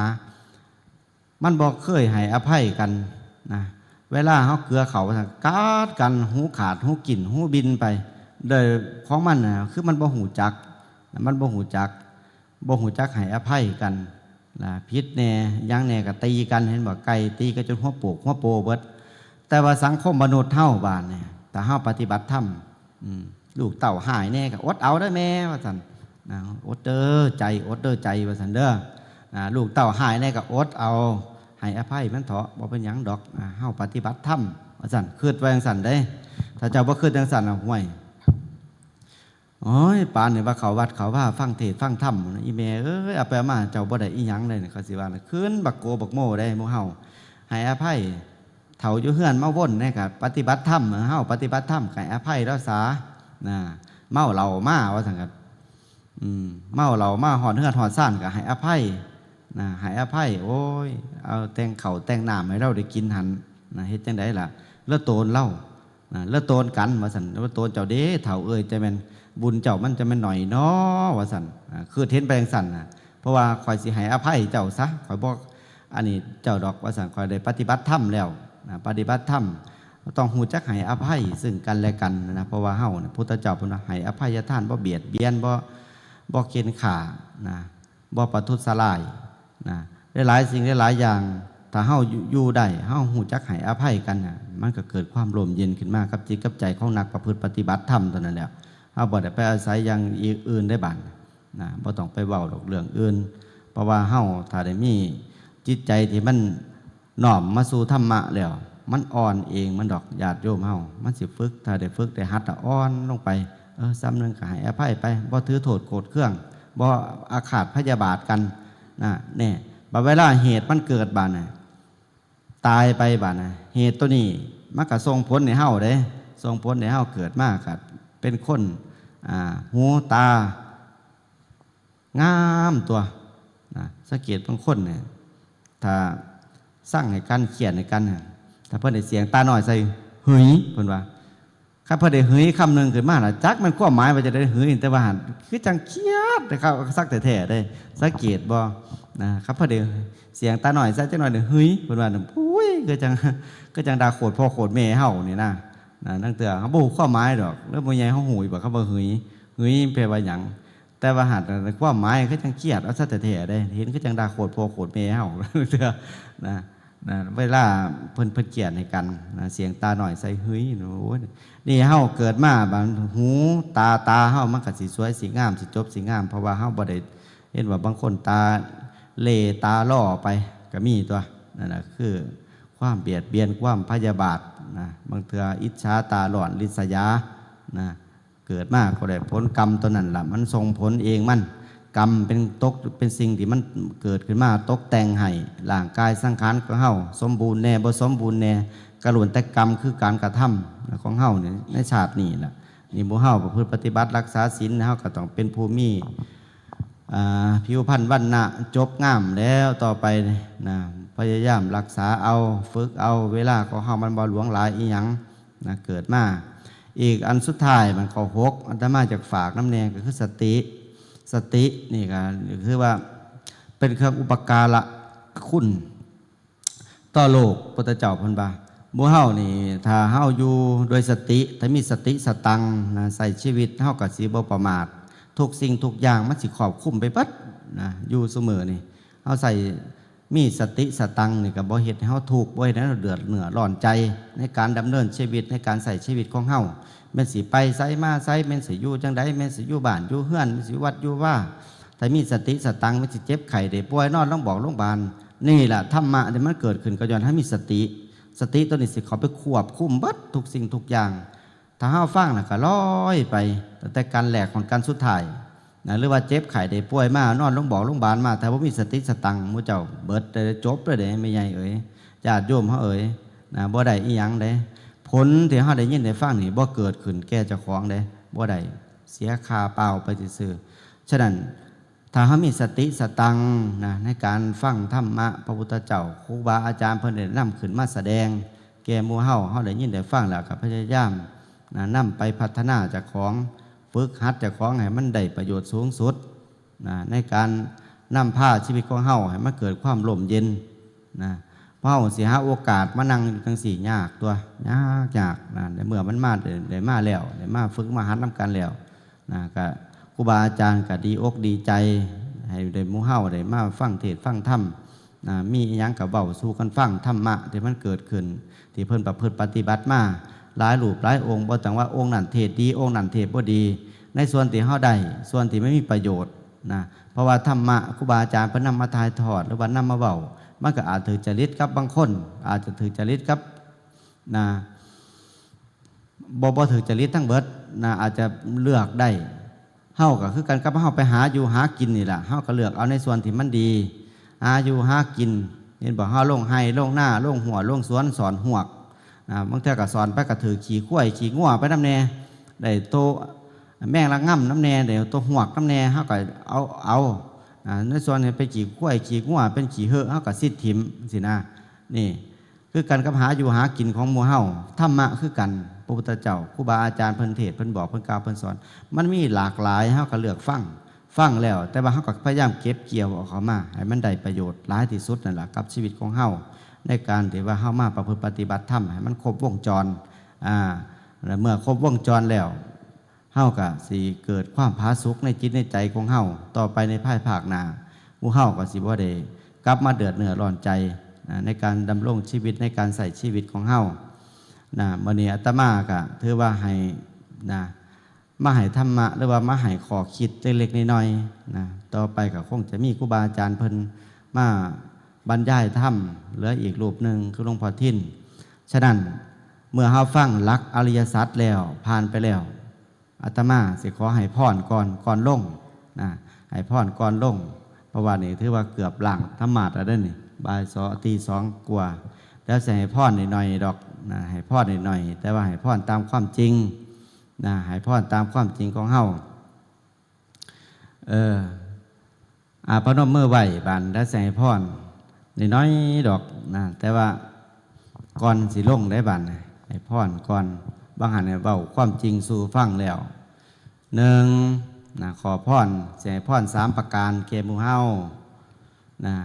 ข้อที่1ก็คือให้หมู่เฮาอย่าสิได้มีอนาคตเด้อข้อที่2ฟังเทศน์ฟังธรรมตลอดกันแรกตั้งแต่มือเริ่มแรกจนฮอดมือสุดท้ายให้หมู่เจ้าเบิดเนื้อเบิดโตอย่าสิให้มันเหลืออีหยังให้มันเบิดเนื้อเบิดโตเอาข้อที่3บาทตายจะเสด็จผู้ใดเกิดนี่พร3 ประการนี่ละสิให้คืออีหยังขอลงอีกน้อยหนึ่งอธิบายให้ฟังเพื่อเขาจะเข้าใจอย่าสิให้มีอนาคตก็คือว่าทุกสิ่งทุกอย่างอดีตก็ผ่านไปแล้วอนาคตก็ผ่านไปแล้วพยายามอยู่กับปัจจุบันเฮาฝึกเฮาหัดอยู่กับปัจจุบันของเฮาปัจจุบันธรรมถ้าเฮาอยู่กับปัจจุบันธรรมแล้วสติสตังของเฮามันก็สิบ่ได้เลื่อนไหลไปกับอดีตมั่งอนาคตมั่งเฮาก็จะได้อยู่กับธรรมะหลักธรรมคำสอนพระพุทธเจ้าสิ่งที่เป็นอดีตมันก็ผ่านไปสิ่งที่เป็นอนาคตเฮาก็บ่ต้องไปขาดหวังมันดอกเอายังบ่ได้แล้วล่ะอดีตมันก็ผ่านมาแล้วกลับไปแก้ไขยังบ่ได้ฉะนั้นเฮาอยู่กับปัจจุบันในการแก้ไขดีก็ตามชั่วก็ตามพยายามแก้ไขเอาณปัจจุบันดีกว่าสร้างเหตุคือความดีคุณงามความดีสร้างบุญสร้างกุศลคือปัจจุบันธรรมของเฮาสิ่งที่เป็นอดีตก็ละไปแล้วอนาคตก็ยังมาบ่ถึงเพิ่นทั้งว่าอย่าสิให้หมู่เจ้ามีอนาคต2ก็คือให้เบิดเนื้อเบิดโตการประพฤติปฏิบัติธรรมของเฮาได้ยินได้ฟังแล้วก็ให้ทิมไว้ตัวกูของกูอย่าสิมีกลับไปหอนเฮือนหอนซ่านผัวหายว่าสั่นกันมันก็สร้างหัวมาเถาะว่าสั่นเด้ออย่าสิไปเอาขึ้นบักโกบักโม่ได้โหมึงหายกูบ่สิไปว่าได้มึงหายกูบ่กลับไปนี่มันมีถือเนื้อถือโตอยู่คือเก่าน่ะก็บ่ได้เด้เฮาปฏิบัติธรรมก็สร้างหัวมาเถาะว่าสั่นเด้อลูกเล่าลูกเต่าลูกหลานโอ้ยไปจำศีล2 มื้อ 3 มื้อเขาเจ้าแซวก็แสดงบุญหลายน้อยหอยให้คอยแขนนำในเด้อมันคือว่ากูเนี่ยขึ้นบักโกบักโม่บ่ได้เด้ ก็สร้างหัวมาเทาะว่าสันเด้ออย่าสิมีโตกูของกูเขาว่าเขาปล่อยเขาด่าเอากัทีมันก็สร้างหัวมันมวนว่าเขาวัดเขาว่าก็แห้งหนักกว่าคนว่าเขาวัดเขาว่าเด้หมู่เจ้าว่าสิว่าบ่บอกนะเขาวัดเขาว่าก็แห้งนั่นละโตการนี่คือยาสีให้มีอนาคตให้เจ้าเบิดเนื้อเบิดโตอีกอันที่สามพ่อนขอที่สามอาตมาสิให้คือให้ตายจะได้พูดได้เกิดเด้อโมสิ่งสิ่งทุกอย่างที่เขาเกิดมาอยู่เสมอนี่ก็ย้อนด้วยอภิชาคือความที่เขาบ่ฮู้ด้วยตัณหาคือความอยากที่มันเกาะกินใจของเขาอยู่ตลอดเวลาที่เขาได้มาเวียนว่ายตายเกิดอยู่นี่ฉะนั้นการที่เขาได้ยินได้ฟังธรรมะรักธรรมคำสอนพระพุทธเจ้าก็พยายามถิ่มไปละไปฝึกไปหัดไปนะเพื่อหยังเพื่อจุดหมายปลายทางของเฮาแม้แต่ครูบาอาจารย์คือกันเพิ่นได้ฝึกได้หัดได้มาฝึกได้มาคัดมาเกาได้มาประพฤติปฏิบัติธรรมนี่นะได้มาบวชในศาสนานี่อยู่คืออย่างพอทานเฮาจังซี่หลวงพ่อเพิ่นบวชตั้งแต่น้อยจนเฒ่าจนหัวงอกเพิ่นนะคือกันหลวงพ่อครูบาอาจารย์ก็จนแขวบ่มีก็มีผู้มาบวชผู้อยู่ได้นะก็คือว่าจุดหมายปลายทางของเฮาก็คงจะพอๆกันเฮาเบื่อการเกิดเบื่อการแก่เบื่อการเจ็บเบื่อการตายของวัฏฏะสงสารนี่เฮาเวียนว่ายตายเกิดอยู่นี่นะเฮาเบื่อสุคนก็คงจะเบื่อคือกันนะเรื่องพวกมียังคนมักอยู่ว่าสาธุเด้อเกิดมาศาสนาผู้ขางามกว่าเก่ามาจากหลวงน้อมมาจำศีลสิมีคนอธิษฐานเอาอยู่ประจักษ์นะเพราะว่าเฮาทุกสิ่งทุกอย่างเฮาก็เบื่อนะเบื่อนั่นล่ะไพ่ของวัฏฏะสงสารในการเวียนว่ายตายเกิดทุกคนก็อยากหาทางออกหาทางไปให้มันพอให้มันหม่มให้มันได้เห็นด้วยดวงตาเห็นธรรมเบิดทุกคนที่เฮาได้มาประพฤติปฏิบัติธรรมจุดหมายปลายทางก็คือมรรคผลนิพพานของเฮาคือการบ่ต้องกลับมาอีก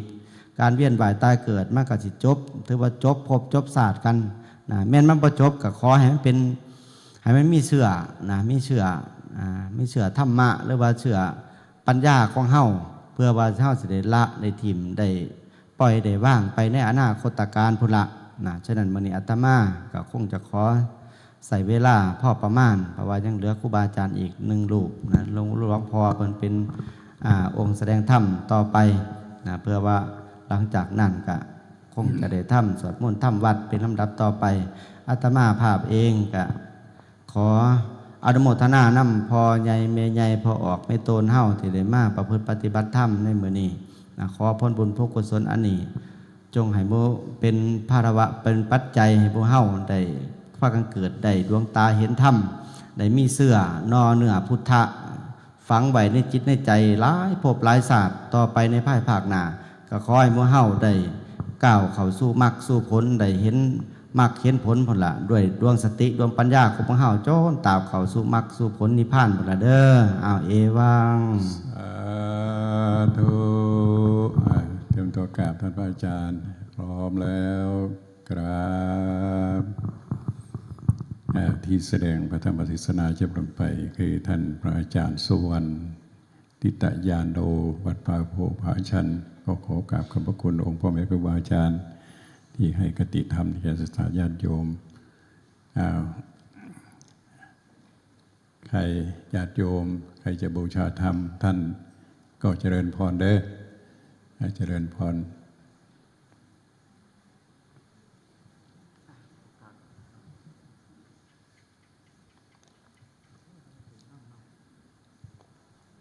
ตอนนี้ก็เวลาตี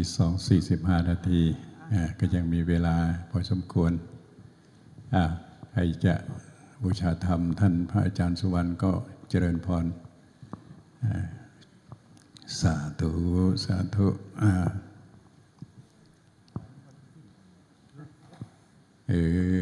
ไปกับผู้เป็นอย่างดอก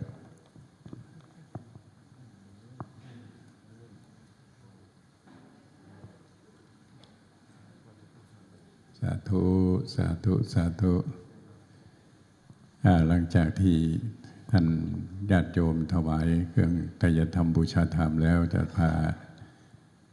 เรียกให้ลูกมุกให้ตื่น15ทำวัดซะก่อนอย่างที่เสร็จทำวัดทำให้ชุ่มช่ำให้มีสติเต็ม 100% ก่อน